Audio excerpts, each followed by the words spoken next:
Welcome to the collection of the wildest and craziest AITA Reddit stories of all time. From wild betrayals to shocking twists, these tales will leave you questioning who is really in the wrong. Let's dive in together. The first story for this collection is from Eat Fish Katie. AITA for leaving my boyfriend over his new best female friend. My boyfriend, 32M, and I, 28F, moved to a new city a little over 7 months ago. Before that, he was unemployed while I supported him. We both got new jobs and decided to move cities. During the move, he didn't want to help me pack move boxes or travel back and forth to transport things. While it upset me and I told him so, all he was willing to do was help me a max of 2 weekends with the big furniture. When the weekends came upon us, he paid some guys to do the work for us. In his defense, he did help me clean the apartment a little bit. I would say most of the move and the stress of moving fell onto me though. This is where the troubles began. When we moved in, he set up an office for himself and refused to help me get furniture and decorate the place. Due to the prior financial struggles we endured, we were on a budget, so I furnished the house with Facebook Marketplace items. He never seemed to love the place. We really didn't have a ton of money, so we stopped going on dates and spending romantic quality time together while we paid off our debts. This really upset me, and I felt he was taking me for granted after a while. Even after we could start affording dates, we didn't go. I have been really upset about this, and I told him as much. It's also worth mentioning he makes $1,500 to $2,000 USD average a week, while I make under $2,000 USD a month. I took this huge pay cut to be with him in this new city, and I'm also in a job I am overqualified for. So, it's worth mentioning, my 50% looks different from his 50%, but we are supposed to be splitting things 50 by 50 financially. I pay the bills. He's supposed to pay for groceries and dates. This is important for the context of the story. Fast forward, we start making friends and get invited to a friend's birthday. I beg him to go. Finally, he caved in because I've been so upset at the lack of effort he's put into our relationship. He views spending time with mutual friends a sacrifice he has to make to be in a relationship with me. We get to the party, and that's where we meet Michelle. Michelle and my boyfriend hit it off immediately. They have pretty much the same interests, the same hobbies, similar life experiences. They just talked all through dinner while I tried to make friends with the other people there. At the end of dinner, while everyone got up to leave, they stayed back to talk and exchange contact information. At this point, I felt something in my gut and just wanted to leave. I felt like if I slipped away, he wouldn't even notice I was gone. That's how closely they were talking, and how little I had been included. I just had this feeling. It was this knot, like something bad was going to happen between the three of us. He was touching her arms, flirting. I tried to push my insecurities aside and be happy he was making new friends. I just couldn't shake this feeling. With that, I offered to help carry my friend's gifts and things back to the car. To my surprise, my boyfriend noticed and followed me. Later that night, we went to a dance club. Michelle showed up and spoke to my boyfriend briefly after this. But the rest of the night, I decided I was just insecure for no reason, and needed to give Michelle a chance because she seemed like a nice person. Fast forward, I find out she invited my boyfriend to a Discord server and to a Magic the Gathering night. I texted her, got the phone number from my boyfriend, to ask if I could be invited, which she did. While I did feel insecure about how fast their friendship was growing, I genuinely wanted to get to know her. I learned how to play Magic the Gathering, and found out I really liked the game, and I really liked Michelle. I thought she was a good, trustworthy person. Meanwhile, my relationships with my boyfriend continued to suffer as he refused to go on dates and spend time with me outside of his hobbies. Recently, our friend group had another person, someone who was being problematic. Let's call her Bella. I just so happened to be one of Bella's targets. I kept how I felt about what was going on close to my chest for a month before finally opening up to my boyfriend over the phone about it. He ended our call early to call Michelle and tell her everything I told him in confidence. I found out later after the fact when he and I were discussing things. I felt super betrayed. I didn't realize he was calling her to talk on the phone. He claimed this was the first time this happened and that his actions were innocent. I told him it made me uncomfortable and I felt disrespected.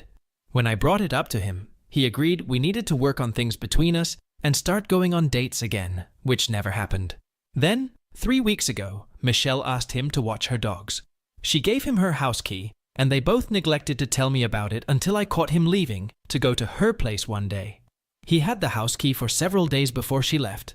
He did tell me as he was leaving he was going to her house to watch her dogs when I caught him, but the whole thing rubbed me the wrong way. There was a lot of secrecy around his relationship with her. I told him that I was concerned his relationship with her had evolved into an emotional affair. He insisted it wasn't like that, and this was all a big miscommunication. Everything in my gut was telling me something was wrong. That pesky feeling was back. At this point, we still had not gone on a date. After I caught him with the key, he finally took me out half-heartedly to a bar where we each got a drink, ate toast, and went home under 30 minutes without talking much. He called it a date. In hindsight, I'm disappointed in how happy I was to just get this sad evening with him. Once she returned, he was pushing me to go to the mall with him to shop for presents for people for Christmas. There are 2 malls in our city. One is smaller than the other. I am not a huge fan of malls, so I suggested we just go to the smaller one together to check it out. He wanted to go to the bigger one, so he immediately asked Michelle to go with him. He wanted to spend the day with her at the mall. I was upset. His response was, "She's there to do things with me you don't want to." This led to fight, and I asked him to please treat this outing as casual as possible, no date-like or borderline flirty stuff. He agreed, so I felt okay about it. The day of, he wore a nice button-down and work pants with boots. He looked like he was going on a date. I explicitly, the night before, begged him to be casual about this outing with her. He felt, where he is from, people dress up nice to go to the mall, and I was being controlling. This led to a huge fight between us. He won, and I apologized. I was in the wrong for telling him how to dress. This still felt to me like he went on a date with her, but I bit my tongue. After the mall trip, I told him I was upset, so I got my second date. During the date, he asked me why I felt so insecure about his and Michelle's relationship, so I told him everything. The moment I met her and saw them together, how I had this gut feeling. He got mad at me. We ended the date fighting and I was feeling guilty. A day after we talked, she messaged him asking how he was doing. He asked me if he could tell her his feelings, causing me to feel guilty all over again. I basically told him I trusted him and want him to be truthful. I really do believe honesty is the best policy. I hoped me doing this would show him I do trust him. This might have been a mistake. They spoke on the phone for 2 hours. He had me leave the room, and I respected his wishes because I wanted to show him I trusted him. He told me some of what was said, but I'm not sure I believed it anymore. It's worth noting he started trying to show me his phone, claiming I was being controlling. I never asked to see his phone, and I didn't feel comfortable with him acting like I was accusing them of anything, because I wasn't at that point in time. I just was concerned how fast this friendship evolved over just 2 months. It made me uncomfortable. I really did trust him though. I just was starting to doubt everything, because his words and actions weren't lining up. It's also worth noting that during the mall trip, she helped him realize he doesn't want to get married. He was able to discuss his divorce with her in a way that helped him realize this apparently. He came home and told me that he didn't want to ever get married after this trip, which was a shock and news to me. He felt marriage just strips men of all their money. This honestly broke my heart, but I tried to be positive and supportive. I told him he should talk to a therapist to help him with his past trauma. He is strongly against therapy and feels he already graduated it. The following day was Michelle's birthday. I was hoping to have a one-on-one coffee with her after her birthday to talk to her about things, but she called my boyfriend, telling him she wanted to talk to me at her party. The fact she wasn't texting me directly or calling me made me super uncomfortable. He told her we should talk at the party about things so we could resolve them before her trip. He has this phone call without me there. I would have preferred to wait. At the party, she avoided us the whole time, which is fair. At the end of the party, when there were only a few guests left, I approached her and asked if she was open to talking after the party. She asked me if I wanted to talk then and there, which I told her I honestly didn't want to do, but I was eager to resolve things. I asked her where she wanted to talk. She asked if I wanted to sit at the dining room table or go somewhere else. The last 4 guests were in the other rooms, so I said dining room for privacy. During the talk, she apologized to me and said she never meant to hurt me or cause me to feel insecure and hurt. I never told her I felt these things. I reassured her she had nothing to apologize to me for, and that this was all a miscommunication, that I would love to avoid these sorts of things in the future. I asked if we could talk more and establish boundaries and work on transparency because I felt it was lacking in our relationships. She said nothing. I asked her if she wanted to share anything or tell me how she is feeling or add any input. She did not. During our talk, my boyfriend came into the room and sat at the end of the table to listen. Afterwards, I thought the conversation went okay enough. Her silence didn't really sit easy with me, but I didn't want to read into it. The next day, we came over to the house to play Magic the Gathering. She left early and avoided us like the plague. I honestly was really upset. I had really hoped we resolved things. The next day, while I was at work, my boyfriend called her, and they talked on the phone, and he spoke to her on our behalf without giving me a heads up. Apparently, she thought I was weird, and she did not feel the conversation went well. She feels I cornered her and forced her to talk to me in the middle of her party. I took him for pizza that night, and he told me about their conversation. He kept trying to show me his phone. I was really uncomfortable. She and my boyfriend proceeded to text the rest of the night because she was bored and needed company. This, of course, upset me even more, and we had a fight. The rest of the week, he avoided me. I sent her a text basically reiterating everything I had said and told her I wanted to talk more when she got back, but to enjoy her trip. Tonight, I was promised a date night. It went well. Or so I thought. It felt like he was actually present and kind of trying at dinner. Afterwards, we came home, and he said he needed to talk to me. He told me he has feelings for Michelle. He told her, and she's known for a while how he feels. I was devastated. He told me he likes her a lot, but he is choosing me and that I have nothing to worry about. I thanked him for his honesty and asked him if this meant he would distance himself from her. He said no. He wants to spend more time with her and would be picking her up from the airport in the next few days. He was willing to work on things, though. When I asked him what he meant by that, he said he would stay with me and not have the sex with her despite my insecurities. All he needed was for me to trust him. I was floored. Is this what he meant by, "we will work on things"? I asked him to clarify what behavior he was going to change to get our relationship to work, and he verified none. He doesn't see what he did wrong. This for me was the last straw. I broke up with him. I'm at a friend's house now trying to figure out what to do, especially with the holidays upon us. We were supposed to host my family. I'm not sure I can find a place in time to host everyone. My now ex-boyfriend thinks I'm being jealous and insecure because his new best friend is a girl. He has feelings for her and isn't willing to distance himself to work on our failing relationship. He doesn't see anything wrong with developing feelings for her and not having boundaries. He can't understand why I'm upset and why I can't trust him. I honestly feel justified due to communicating at length how I wanted him to start working on our relationship, prioritizing me as much as he is her. Lastly, asking him to ease up on his fast-growing relationship with Michelle for a bit until we figured ourselves out and he got therapy for managing his relationships and his past traumas. Again, I don't hate Michelle or think she is bad. I think she looks bad right now due to what he has said to me. I feel like there is more that I'm not seeing or understanding in this. I'm trying to give her the benefit of the doubt till she comes home and we can talk. I hate this situation, and I feel like my relationship ended before my eyes in smoke and mirrors with Michelle at the center. I honestly can't tell up from down or left from right in this relationship anymore. I honestly don't know what to do. Even writing this out, I wonder if I could have handled this differently. AITA? OP is not an AH. Her boyfriend is an AH for being unfaithful in his relationship with OP and continuously neglecting her. OP's decision to break up with him is 100% justified.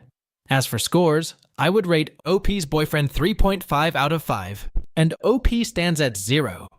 Let's now jump onto the next story from OK-Avocado, 9180. AITA for refusing parents and in-laws to stay with us before, during, and after birth.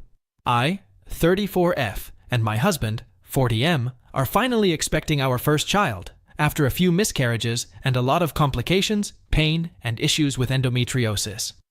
5 week 3 days pregnant now, but discussing the estimated birth date and expectations around it resulted in a mild to strong disagreement and unhappiness on both our sides. Some context as to why I am thinking so far ahead. Other than that is my personality to look into all possible scenarios and plan it out. We moved to a new continent 2 years ago, and all our family is still on home continent, which is at best a 12-hour flight away, and you need a visa. This being said, parents can't just come as and when they please, but needs to be invited, in writing and with proof from our side for visa purposes. We also pay for their flights usually. We have been trying to get pregnant for a while, but also had loose plans to both visit our home country and have both sets of parents visit next year. We finally got a positive result and are elated, but it means I will not be fit to fly for our 2-week planned visit home. Thus that will need to be cancelled and moved to an earlier or later date. The birth, if on exactly 40 weeks, will also coincide with the dates we were talking about, having both sets of parents over. Summer, so easier time to get off work. The due date will be on day 20 of my in-laws' 24-day planned visit, and on day 14 of my parents' 28-day visit. They would have overlapped for the majority of their stays. Setup. We have a 2-bedroom, 1-bathroom house which is relatively spacious. Baby will be in our room regardless. My home office will accommodate 1 set of parents on an AITA sleeper couch. The living room will be divided and accommodate the other set of parents on another sleeper couch. We have outside space. We were also originally planning to be out and about quite a bit and maybe all go somewhere else for a week. Obviously, mobility and proximity to hospital will hinder any trips we might have considered. Relationships? I love both our sets of parents equally. My in-laws are sometimes even a lot easier to manage than my own parents due to being super laid back and happy to just be around. We had a small bit of strain with my own parents at a point, but only due to some religious expectations that has smoothed over completely. All 4 parents are amazing and we know they love both of us equally and would be super excited for a new grandbaby. Please don't get me wrong, I really won the in-law lottery, with my FIL being just a steady, stable, simple man, and MIL honestly the least intrusive and most considerate person there is. My own mom is my mom, and aside from my husband is probably one of the few people that can handle me when I stress as I withdraw completely and just want to deal with it myself. She is the best mom and will stay quiet and just come and help out and bring you snacks and see to things around the house. My dad is in the medical field and still has a somewhat military habit around keeping communal spaces clean, even when he visits. Now, the problem. We have not told them of the pregnancy due to prior miscarriages, but I very strongly do not in any way want any family around before and right after the birth, likely for at the very least 2 weeks. I raised this point with my husband earlier, as this will need to be raised with them, and we will need to mention that both our and their travel plans would need to change to a more suitable time. He disagrees with this and made a good argument about how excited our parents would be and how they would love to be here for it all. I cannot in any way think of something that stresses me out more. I am a very private person, especially when it comes to suffering and struggling. I do it by myself, otherwise I put up a brave front, which is completely and utterly exhausting. I have had to mask so much pain with endometriosis on a regular basis, and after a day of that at, for example, work, I am just dead inside and want to just be quiet and lie on the couch with heat on my abdomen. My husband and I are both introverts and do most of life by ourselves. I just do not want a house full of people while starting contractions and having a full-on family meeting on when is a good idea to go to the hospital and then facing all of them the moment we step back into our house. I have been stressing about this so much in the last few hours that I almost thought a miscarriage might be a blessing, and to rather try again to just get the family month over so I can give birth in peace. My expectations, if it were to have everyone around here, my mom and dad will be super helpful and get around and support, but still, I don't want that many people. They are also very independent and would leave and go away for a few days if they sensed I needed space. My mom knows me in this sense and does not take offense. My MIL is an angel on this earth and gives so much of herself freely and will do her best to support. She is also very excitable and super chatty. It is because they miss us, and I really do love it and appreciate it. But it might get a bit much when you do not want to talk. IL's travel date is also limited to these exact times due to my Mile still working, and she has that time off. My FIL is salt of this earth, usually quiet, but very happy to be around family. He has apparently become conversation-starved since retiring. He is very practical, but generally not very handy around the kitchen or house, and usually myself, my husband, or my Mael usually waits on him for food and drinks. They are less independent, and will be here on our budget, and we usually cover all their costs and move around with them. I have the fear that either my husband will feel to entertain them and take the car for day trips, which will make me nervous around the birth date. I also feel that he will then be torn between the hospital and coming back and updating everyone at home. It is just us two and our 2 cats usually. I hate big circuses and fanfares of people. We had both an elopement, COVID, and then followed with a wedding. The elopement for me was perfect. The wedding was okay and had some really nice highlights, amazing photos, and was good to share with our families and friends. But I almost cancelled the wedding 50 times leading up to it due to having to deal with all the people. I also felt super out of place on my kitchen tea before the wedding, even while I appreciated it tons. I don't like being the center of attention. How would you navigate this?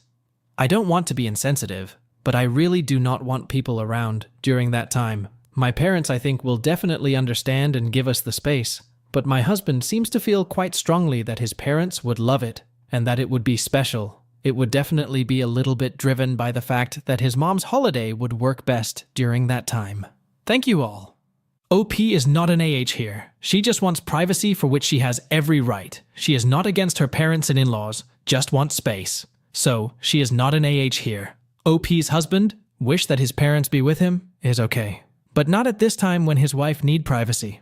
OP's husband must respect her. He is being a little bit an AH, and I would rate him a 1 out of 5 on the AH scale. And OP gets nothing. Now let's move on to the next story from Baby Butterfly Dash. AITA for not forgiving mom for childhood abuse. I, female mid-20s, had a very intense childhood growing up. My mother and father never got along, and every day was a screaming match, either on the bills or school fees or groceries, to the point my 2 siblings and I were desensitized to the violence. My dad worked hard, but he would pick fights with my mom to ask her parents for money, because he would somehow have no money after working all day. In our culture, men were primary breadwinners while women handle the household. My mom would save up money she got us as gifts and manage our clothing, food that way. One thing that ticked my mom was how my father had a preference for me over my elder sister. He was stricter and more stringent with her, but would give me flexibility. For example, when money was tight, he suggested my mom change something in my sister's life. When my mom got angry because she didn't want to disrupt her daughter's life, she asked him to change mine instead since I was young, 5, and could cope. He immediately dropped the subject. However, this translated into a cycle of my mother intentionally leaving me out of things and focus on my sister, thinking my father would cater to me. And then he would have to step up because mom would ignore me, provide food, clothes, even emotional comfort. They fought regularly. However, every time they fought, my mom would be agitated and would sometimes take it out on us siblings, me plus elder. 1. Once my dad had an argument with mom in front of a delivery guy at the gate, and he slapped her. So she came inside and beat me with a wooden stick on my legs so she could hurt him, because according to her, I was his favorite. 2. Once she took my clothes and locked me out in the garage in scorching hot afternoon because of something I did. I was 7, I can't honestly remember anything of what I did, just that she came outside to dry the laundry and saw me and blanched because she had forgotten she had punished me. She took me inside, asked my sister to give me clothes, and told me I wasn't to take her punishment literally. This is the only time I've admitted it. Standing outside in just your underwear, not knowing who can see you and burning your skin off in the sun, it sometimes feels I can feel the burn again. 3. My father fell sick and was bedridden, and he had come back from the hospital. I had my finals then. She walked in on me reading a novel when I had a final tomorrow, so she slapped me. Then she beat me with a metal pipe on my hands and back till it bruised, and I was half unconscious because of the pain. I was 14. I scored a 100% in that exam the next morning. 4. My elder sister was playing on my phone and I asked her not to. She refused, so I hit her on her knee. She was sitting cross-legged in front of me. She hit me back, so I slapped her. I knew I messed up and let her hit me again, but she slapped me and scratched my cheek so deep I bled till my neck. I didn't say anything but went to bed later, woken up when my other sibling brought my mom to show what had happened. My mom swept it under the rug, and the next day, Dad told me to behave and no reprimand to her. 5. She placed a burning match on my tongue because I said a curse word. Once she put red chilies and wouldn't give me water. I was 9. 6. Elder sister and I raced to the washroom to shower once, and I tried to close the door but accidentally closed it on her hand, and she started ranting. My mom was praying, and she calmly got up and slapped me too many times in a second that I lost consciousness. It all stopped once I turned 19 and could stand up for myself. She changed too, became calmer. But sometimes when she's talking, I can't help but wonder why she hated me. I was her child. I bring it up in conversations and she tells me to stop overreacting, and that it wasn't that serious and I need to move on. We have worked on our relationship and are much closer. It came up the other day, and she got agitated and mad that I kept reminding her how she used to beat me, and she told me to stop being childish. So, am I wrong here? OP is not an AH. She is a victim of childhood abuse from her mother, both physically and emotionally. Her mother is an AH for abusing her child. As for scores, I would rate OP's mother 4 out of 5, and OP gets a 0. Let's now jump onto the last story for this video from Throw Away the Audacity, AITA for Taking Everything in My Divorce. Just got divorced after 12 years. We have 2 kids, 13, M, and 10, F.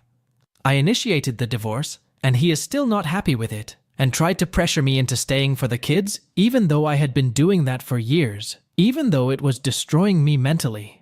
He has a lot of issues in life, and a lot of resentment for me, and that informed the way he treated me every day. I didn't want to tear my family apart, but I was a shell of myself who spent a year unable to get out of bed from depression before I finally pulled the trigger on my marriage and turned my entire life around this summer. As such, I proceeded with the divorce I asked for in July, and it was finalized yesterday. We didn't have much by way of property. A house that was bought 3 years ago, which I bought solely on my credit, but later added him to the deed as double insurance that my kids would retain access to the house I purchased for them to grow up in and always have their space. We also had a car, this time purchased in his name, but I paid the down payment, and it was considered my car because he has a work vehicle. Because I have the children Sunday evening through Friday evening, I asked to keep possession of the house for the sake of stability and routine. My ex works out of town Monday, Thursday, or Friday mostly, so they are primarily with me all week, and I'm the one who gets them on and off the bus. My ex agreed to both of these things in his response petition, but later balked at paying for half of the property taxes, insurance, or at other upkeep, even though he expected 50% of the proceeds of a future sale, regardless, before deciding he wants off the deed entirely, so he has no responsibility for it, which I am fine with, and have already looked into a quit-claim deed. I have been a stay-at-home mom for 11 years. Technically, I was legally entitled to both alimony and child support, but I told him I would waive both since, until recently, we made more or less the same, and I wanted my kids to have an equal standard of living at both places. I didn't want to make him struggle because then they suffer. I've been there as the kid. Now I make slightly less. Let me preface all of this by saying he did not show up to court, though he accused me for weeks of having gotten a lawyer behind his back, that he knew I was up to something, etc. But really, I had no nefarious plans, no matter how many people kept telling me to take him for everything he's worth. We filed our petition and response at the same time, got our documents notarized together. I was fine with all of it. Yet still, he did not show because he didn't want to be there. In my state, all divorces with minor children require you to put your income and custody percentage into a formula, and it automatically calculates the amount, and then it's up to the judge's discretion as to what they think is fair. It's not optional. Based on their formula, I have the kids 72% of the time. The judge ordered a substantial but not insurmountable amount of CS, and my ex has flipped his shit. He's accusing me of lying about it being up to the judge, saying I lied about my income. I didn't. That I went behind his back and requested it, and that I'm not a person of my word because I don't have a problem with the judge ordering it and intend to collect it. The way I see it, the kids are with me almost 3 out of 4 of the time. All of my bills but my mortgage and car payment, I am paying the car off, not him, are going to be much higher because of how much more time the kids are with me. And while he sees this as a just punishment for me leaving, the reality is that I agree with the family court system. I'm handling more than 50% of the costs of raising them. Regarding custody, he has 50 out of 50 decisions making, 50 by 50 split of all holidays and birthdays, as well as his own birthday and Father's Day. He gets them every single weekend, because that is the only time he is guaranteed to be in town, and didn't want to just see them every other week, so I accommodated this request. The judge asked me if it was okay to start the CS on December 1st, but I said with the holidays and the short notice that I was fine waiting for January 1st, and also said he could pay me directly instead of making him go through the bureau, and I am still more than willing to give him a share of the eventually sale equal to the amount of time he spent living here and paying his share of the mortgage relative to how much longer I live here. And yet, he is still calling me vile and telling me what a villain I am, when in my view, I've been more than fair. The things I'm getting in the divorce, I still have to pay for 100% by myself. The amount will not break him, and he has multiple monthly bonus options that will alone cover it. Like I said, I forewent alimony because I don't need it, but I think the CS is valid. Nothing else the judge ordered was outside of the paperwork we filed jointly back in August. OP is not an AH. Her demand for divorce and 50/50 custody of the children is completely reasonable. Kudos to OP, who after enduring the toxic marriage for 12 years, finally stood up for herself and her children. You need courage for taking such a bold step after being submissive for such a long time. OP's husband is an AH from every aspect, and I would rate him the 2.5 out of 5 on the AH scale, and OP gets a 0. Let's now move on to the next story from throwaway account 6167. AITA for cutting ties with my parents when my father physically abused me after I was raped. I, 21F, have a big brother and a little sister. My childhood. I would say that, generally speaking, I could have said that my parents were loving parents. They always had an emotional bond with me, and weren't particularly cold, as I read in other stories. However, I can't say they are good people, though. Growing up, my father was always violent, something he refuses to acknowledge, and I even think he is convinced that he is not. The last time he hit me, he punched me in the nose because I was crying. My brother wouldn't stop bothering me, then chased me with a broom. Another time, he kicked me on the floor and yelled at me because a friend had stolen my phone to make a bad joke to a friend who then went and told his mother. He never apologized and always blamed me. In the future, when I talked about it, the only thing he would say was, "That never happened. I never hit my children." My mother, for her part, didn't think she was particularly abusive. She told me she only did it once, a slap, and that she was very disappointed in herself afterward and came to apologize. I don't remember this.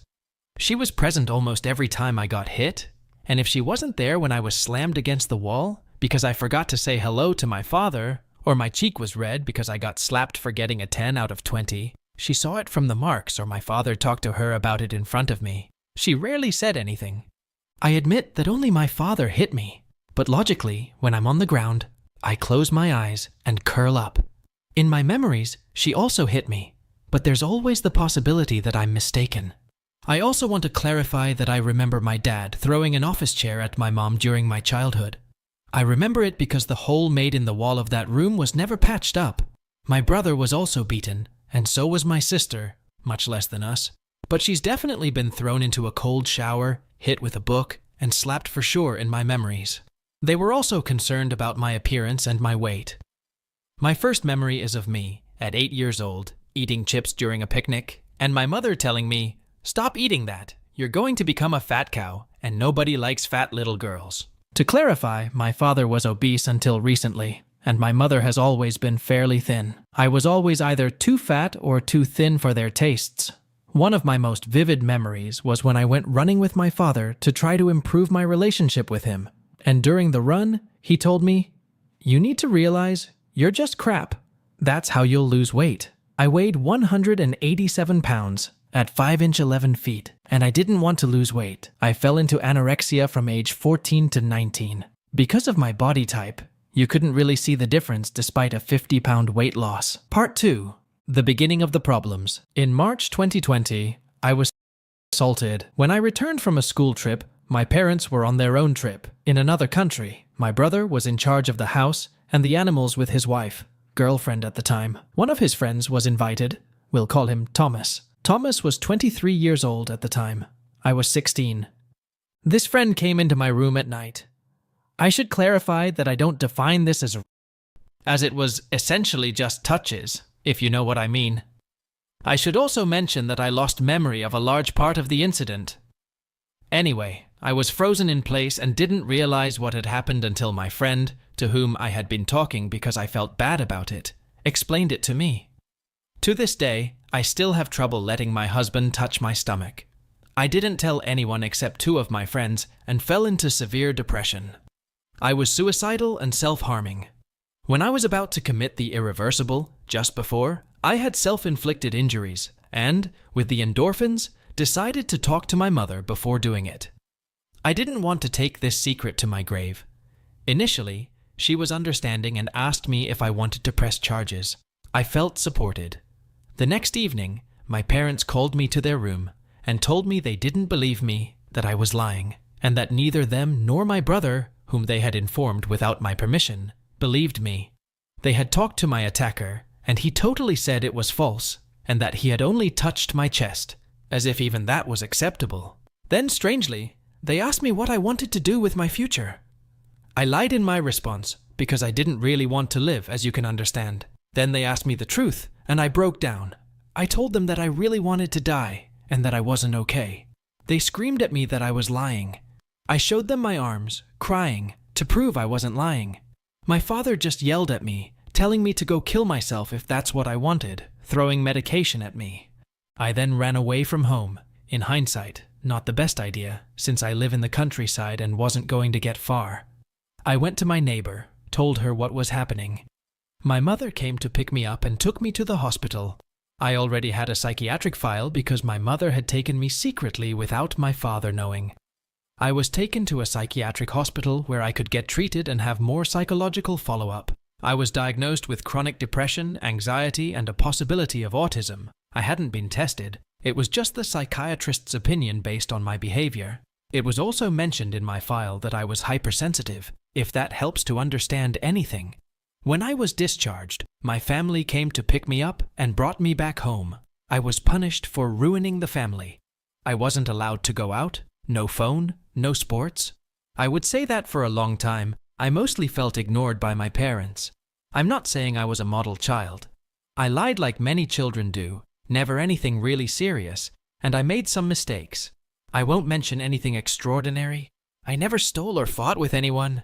I had good grades, I never skipped school, and I never got detention, just to give you an idea. Part 3. Funeral. I would also like to add a section between the 2 parts, which I think might help shed some light on how my father's mind works. During this period, one of my friends passed away when he decided to end his life. I was working at the time, and had arranged with my boss, a friend of my father's, to have the day off for the funeral. When I returned, I was understandably sad. This must not have pleased my father, as we had his cousin and his cousin's wife at the house, perhaps? I tried to distance myself from the situation, because I didn't want to ruin the evening. Apparently that wasn't enough, as my father yelled at me when I started crying, and strictly forbade me from going to the funeral. The next day, he even tried to call my boss to force him to make me work, which my boss refused to do. In the end, I managed to go to the funeral because I had a ride.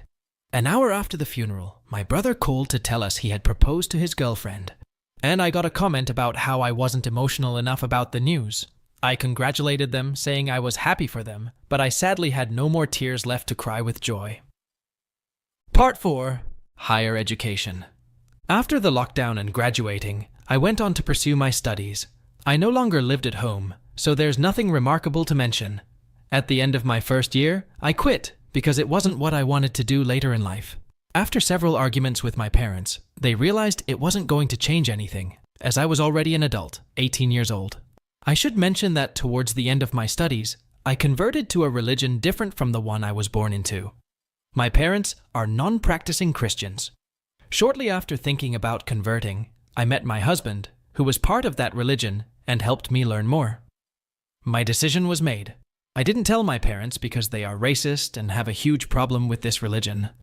They still met my husband, and let's just say it wasn't very pleasant. I should clarify that they definitely don't like my husband. My mother has tried several times to bribe me into coming back home. Their questions were extremely inappropriate during the meeting, and some of them were, in my opinion, racist and showed a huge lack of respect for our religion.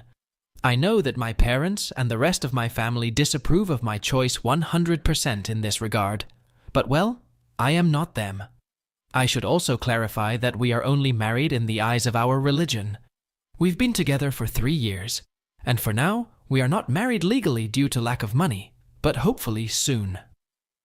I had to spend a month with my parents before moving alone to a new city, where my husband lived. And they forced me to take a test to check if I was bipolar. The result? I am not. And the psychologist even told me to leave my parents' house quickly for my mental health.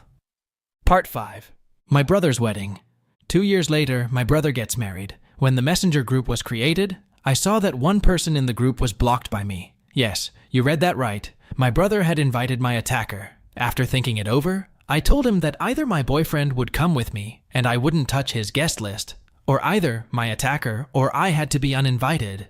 He just told me that my boyfriend wouldn't be invited, and I didn't get any further information until the wedding day. At the wedding, I saw that my attacker wasn't there, so either he didn't come or he was uninvited. That's no longer my problem. I also learned at the same time as the distant family, all his friends and my family knew, except me, that his girlfriend was pregnant. I was hurt that I wasn't informed at the same time as the rest of the family, but I didn't make a big drama out of it. That would be the last affectionate interaction I had with my brother, the wedding itself. I'll go back a bit to talk about my brother. I've never had a close relationship with my brother. A few weeks after my assault, he came to tell me that I was no longer his sister and not to ever count on him again. After that, we only spoke out of politeness until the wedding. I won't even begin to talk about his wife because she deserves a whole story of her own. Anyway, I haven't always been kind to him, and vice versa, but nothing major, just typical sibling stuff. After that, nothing particularly remarkable. Last part, the elections. My husband is a foreigner, and I don't follow the most prominent religion in my country, and I don't care about other people's business. Basically, I'm LGBTQ plus friendly. We're all humans. I don't care who you love or what you do at home. It's easy to understand that I don't vote the same way as my family, who are generally racist, homophobic, and have a big issue with any religion other than Catholicism. I wasn't in the city where I was supposed to vote, and I had no one in my village that I know of who votes the same way I do. So I told my mother that I wasn't going to vote to avoid talking about it. They get angry quickly if you hadn't noticed and refuse other opinions than their own. 2 days before the election, I discovered that my party's website allowed me to find someone nearby who votes the same way I do. The day before the vote, I found someone and thought I was too late. Anyway, the timing passed, and my mother discovered that I had sent a stranger go vote for me. She got angry and told me she was disappointed in me and that she would have voted how I asked. I explained to her that it was last minute, I didn't expect it, and didn't have time to tell her, and that I didn't want to talk about politics with them because I don't like it. She got mad and made it clear that she didn't want to talk to me anymore because I lied to her and that she was hurt. I tried, to no avail, to explain the situation. My father picked up her phone, insulted me, and then told me never to talk to them again because I was a... So I sent a message with my husband's number in case they decide to go back on their word, and I told them that if they no longer want to be part of my life, it's fine. However, I won't give them the chance to observe it from a distance. So I blocked them. As for my brother, it was just incomprehensible. He threatened me with not letting me see my nephew. I've never seen him, and I'm not close to him, so I don't really care. He told me that my sister was forcing herself to talk to me, etc. He ended the conversation by saying, "Good luck with your..." mentions my husband with a racist term. I then blocked him. I had a conversation later with my sister.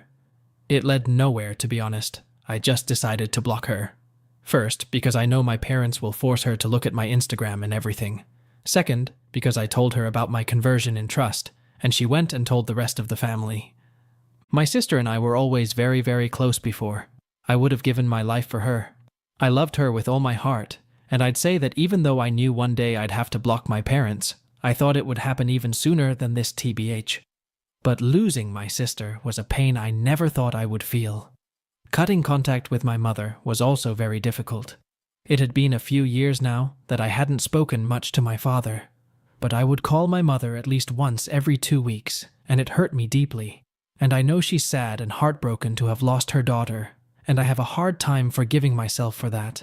I'd appreciate your opinion, as I still struggle to understand the situation and their way of thinking.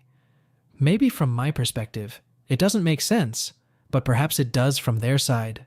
OP is not an AH for blocking her abusive and dysfunctional family, especially when she was a victim of. Although she felt sad for losing her sister and brother, it was a good decision for her well-being and future. Here, OP's parents are AHs for being indifferent towards the mental health of their daughter, so they deserve 4.5 out of 5 on the AH scale. As for OP, she gets a 0, enabling his actions and they. Let's now move on to the next story from professional_cup 8790. AITA for being friends with my soon-to-be ex-husband's girlfriend. I, 29F, am married to my husband Henry, 33M, for 5 years now. Just a few weeks ago, I received an anonymous call from an unknown number. Usually I don't pick up calls, but my gut told me I should answer this one, so I did. I'm glad I actually did. On the other line was a woman. I'll just call her Katie, 25F, and the moment I picked up the call, she demanded to know what my name was and what was my relationship with Henry. I was dumbfounded, and I didn't tell her my name at first, because I was skeptical and asked her, how does she know about my husband, which got her silent on the other line. I was confused when she started crying, and I asked her once again who she was, and she told me her name, and she introduced herself to me as Henry's girlfriend. I was shocked, of course I am. We stayed silent for a long, awkward minute. I was starting to tear up actually, and Katie had regained her senses, and asked me how long are we married, and told her the truth that I'm married to him for 5 years. She started cursing out, and I thought she was cursing me, but she was cursing Henry. She informed me she was with Henry for 2 years now, and found my contact on his, apparently, other phone. I don't even know he has 2 phones. The rest of the phone call were awkward between me and Katie. She just kept bad-mouthing Henry, and she was furiously apologizing to me, as she said she didn't even know he has a wife. She was so sweet and genuine, and even offered me her number, so we could talk personally. I have to end the call though, because Henry was coming home, and Katie advised me not to tell him yet, so that's what I did. A few days after that, Katie and I started texting, and we've met up twice and was planning to meet up tomorrow. She told me how she and Henry met at a singles bar and hooked up and hit it off. At that time, she told me she doesn't realize he was married because he wasn't wearing a ring, so she thought he was single. I told her about how I met Henry and how we got married and stuffs, and we kind of formed a bond. She apologized again, and we cried at some point together. I told her I wanted to divorce Henry, and she told me she wanted to break it off to him as well. We agreed to collect evidences in each of our sides so I could use it against him. Katie was so supportive, which was very surprising for me, as I thought she'd go all this crazy mistress on me. Last week I filed for divorce, thanks to the evidences Katie gave to me, and she broken up with him at the same time. Henry was so furious when I told him we're divorcing. His fury doubled when Katie sent him a call that she knows about me and she's breaking up with him. Now this is where it goes crazy. Henry started lashing out, cursing me out, both Katie and me, told me some slurs, and pretty much badmouthed Katie on my face, and I told him to stop. He told me some misogynistic things about my alliance with Katie and how the two of us are ruining his reputation. When he cooled off, he was begging and crying and telling me not to file the divorce. He never did apologize, though, and said he had the audacity he would forgive me for my alliance with Katie if I don't file the divorce. Our friends and some relatives I don't even know we have, somehow, got a whiff of what was happening. And I don't even know why I'm being called out for being friends with Katie. They said, I'm the jerk for going against my husband. I don't know where they got that from. As for Katie, we're each other's companion at this time, and we plan to meet up tomorrow. So, AITA? Edit? So, I moved into my sister's house for the meantime, and Katie paid a visit. She told me that apparently we weren't the only women in his life. Katie told me that her friend came and confessed to her that they were also banging each other for a couple of months. This was absolutely... I don't even know what to say about it, and we both came to a thought there were more of us. We don't know at that point. She stayed here for some time, and we baked banana bread. She's really such a sweet girl, and then left 10 minutes ago. OP is not an AH. Her husband is an AH here. A big AH for having a relationship with another girl despite being married to OP for the past 5 years. OP's husband has also cheated her girlfriend, by not telling her about his marriage. Now, OP's demand for divorce is 100% justified, and her girlfriend's demand for separation too. He got what he deserved. As for scores, I would rate OP's husband 3.5 out of 5 and OP 0 out of 5 on the scale. Let's now jump onto the next story from Cheveyo77. AITA for posting my husband's infidelity in a social media group? I35F, married to 35M. We've been together for nearly 10 years. The entire 10 years has been tumultuous. Aside from just seemingly incessant hardships, both financially and medically, 3 years ago, I found out my husband, of 3 years at the time, had been cheating on me since literal day one of our relationship. The extent was horrific. Exes, co-workers, we worked at the same place, randoms, thousands of women online even. I found dozens of hidden accounts across various platforms. Even worse in my eyes is that everyone else seemingly knew except for me. I found out the day he was hospitalized for COVID. I knew something was amiss for several months, and so I admittedly took advantage of his extremely poor health and went through his phone. I was absolutely devastated, and I do mean completely broken.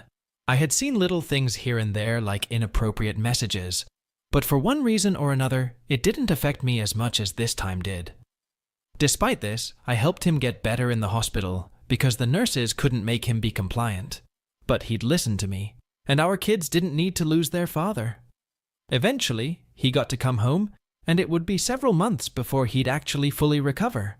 In the meantime, all this had to get put on the back burner. When I finally brought it back up about a year later, it turned into an argument because I was bringing up the past and I should move on, and he doesn't remember any details, blah blah. He always said now's not a good time to talk about it, and what I've learned in the last 3 years is it's never a good time. We tried marriage counseling and individual therapy. He'd go to 2, 3 sessions and call it quits. He wouldn't answer any of my questions. None. He spends his time on his friends and doing stuff that doesn't matter for what I can only see is his attempts to avoid me bringing it up. I've been direct and said if you just provide full disclosure on the things I need to know, then maybe it can work. Well, he never did, despite so very many promises, and says sorry and wants to work it out. But at the same time doesn't do anything to reassure me that's actually what he wants. He still deletes messages and talks to women without telling me, which was one of the things he promised in therapy he'd stop doing. Over and over, I've asked for either him to be honest or we can file divorce. $7,000 to file a loan, or we could be amicable and pay $20. At this point, I feel used and abused. I make more money than him, so I feel like he's using me to live bill-free in the house, because his excuse is, I can't afford to go anywhere. I feel completely abused, neglected, and betrayed. Many broken promises over the years. The problem is I do still love my husband, but IDK? If I can do this any longer. Like, I'd rather die at this point. I was particularly upset yesterday about all of this, because I think about this every day, and he let me down, again with a broken promise. He sleeps so peacefully at night. I've cried so many tears, he's cried none. I developed chronic health conditions because of the actual stress this has been on my heart. Yesterday, I saw a post in a public forum on social media, and it said something about a cheating husband. So, I was like, you know what?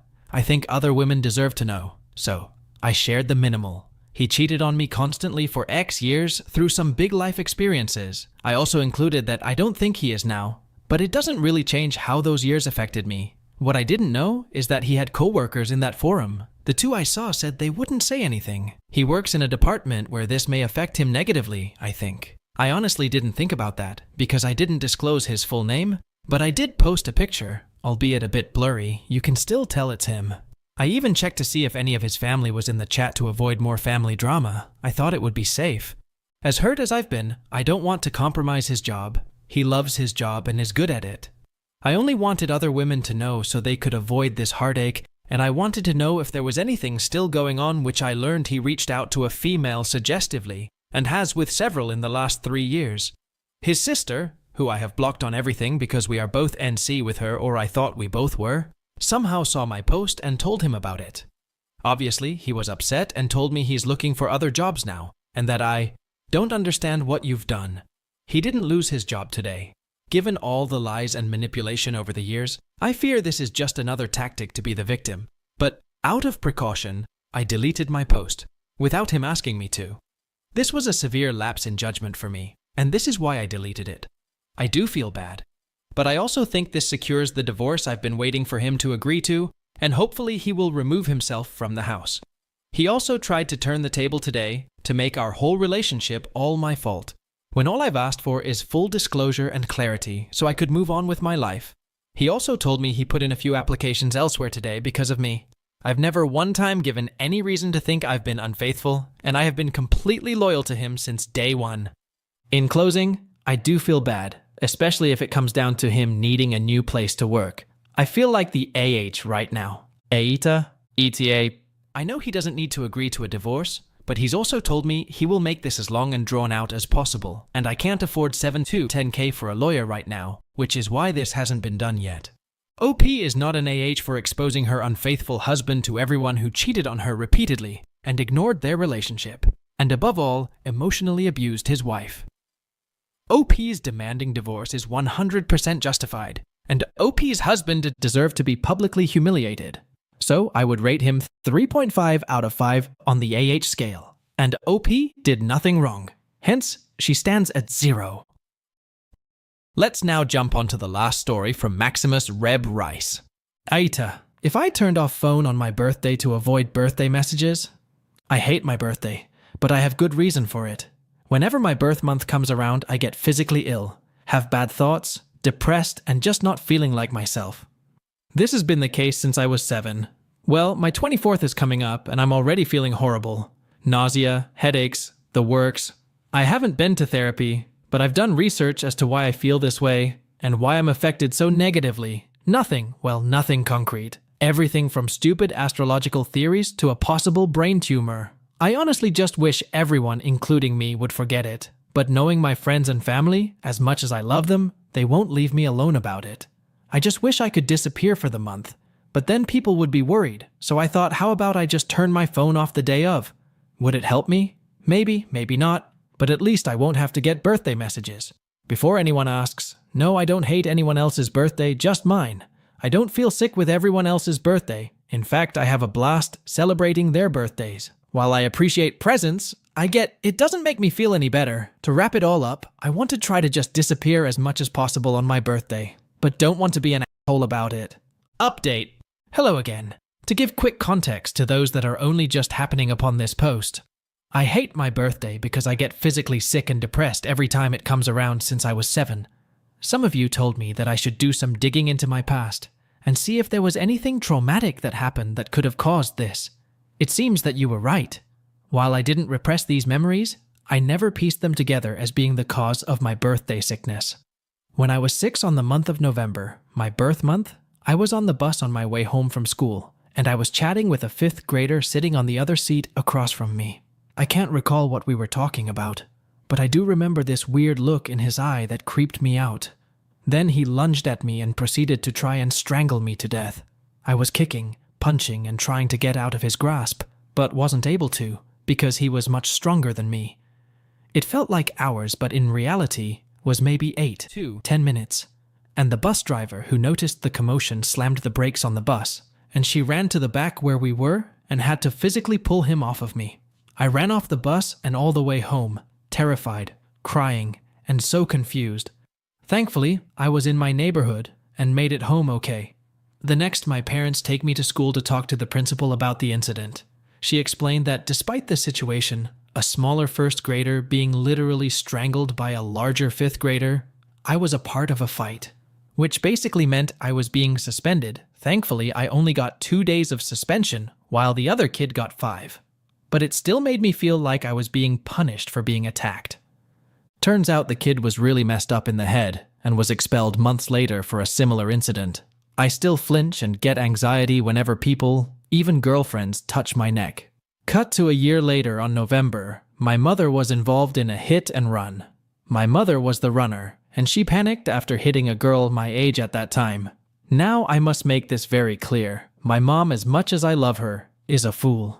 She wouldn't have done this on purpose, never. But even today she doesn't think things through, nor makes the best decisions. She was arrested and charged for hit and run. Thankfully, the girl was mostly okay, a sprained wrist, and was mostly just scared at that time. But it made the news. The little girl was of African American descent, and her parents immediately made it a case about race because my family are white. Again, my mom is a fool and made it worse by pleading no contest. At least that's what I was told. My dad, thankfully, didn't get any backlash at his job from anyone, because they all knew my mom and her lack of critical thinking. I, however, was not spared. Other kids, faculty members, teachers, and even other parents treated me like a criminal, as though I was behind the wheel. I was ignored by teachers and staff when I tried to report bullying, regardless if I was the one being bullied or not. Other students that weren't bullying me just didn't want to do with me. And even a parent told me that I should be ashamed to be related to a monster, like my mother. One last time, my mother isn't a monster, just a fool. The only person that treated me like a human being was the custodian. I don't remember his name, but he was a huge Baltimore Ravens fan. He was always so nice to me, and I felt like he was the only friend I had at that time. I hope he's doing well, but after that, parent told me that I should be ashamed to be related to my mother. Not was I ashamed. I had suicidal thoughts on my birthday. Nobody came to my birthday party. I was alone, saved for my dad, mom, and my half-sister. She tried to make it fun for me, but she stopped after she realized that I just wanted to go home. A month afterwards, I was diagnosed with severe depression at the age of 7. I did end up going to therapy, and it did help for a time, but because of the recession at that time, we couldn't afford it. While I don't feel better when it comes to my birthday sickness, I'm glad that I at least pieced these two events together.